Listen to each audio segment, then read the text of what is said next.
Hi, it's Loren Lockman from the Tanglewood Wellness Center in Costa Rica, and I've been asked to discuss garlic and onions and ginger and their suitability in a healthy diet.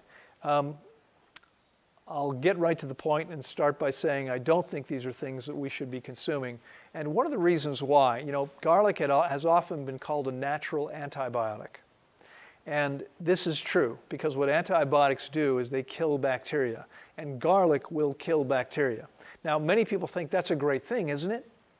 Don't you want to kill all the bacteria? Well, what's interesting for many people is to understand that we have roughly 10 times more bacteria in our bodies than our own cells, and that we have a symbiotic relationship with them. And what that means is we need them to survive.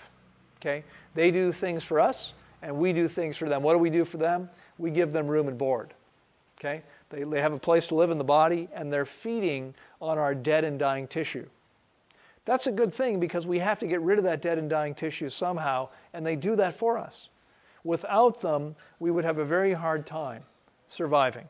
I mean, I don't think it's possible. Okay, we can't survive without the bacteria. Probably nothing can.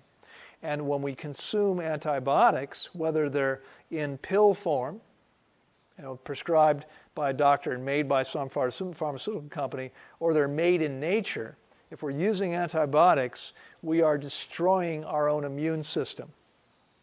We feel better temporarily because there's no more symptom. And so I mentioned to you guys recently how 31 years ago, I got very sick out of college, and one of my problems was a chronic sinus infection.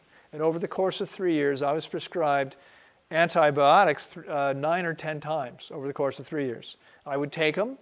They would work perfectly. I would feel amazingly well for a few weeks. But I hadn't addressed the cause of the problem, which wasn't a bacteria. It was an underlying imbalance of some kind.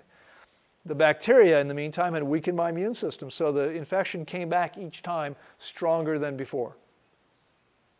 And, it goes to show how smart I'm not sometimes.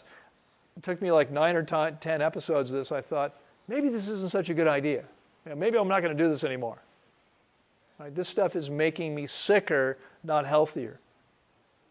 Okay? So antibiotics are destroying your immune system, and these are not things you want to consume. The fact that they're killing bacteria is not beneficial to you. All right? You want to understand. I've got other videos talking about how bacteria are beneficial to us, but I don't need to go into more of that here. You want to trust me on that for now and understand we don't want to consume these things because they're actually harming the bacteria that we need. Ginger, slightly different class. It's not related. It's not a natural antibiotic perhaps, but it's still toxic to your body. And some people recommend that you use ginger in the winter time to stay warm. Anyone heard of this advice? If you're cold in the winter, eat some ginger. It'll warm you up. It does that. It's true. It works. Why?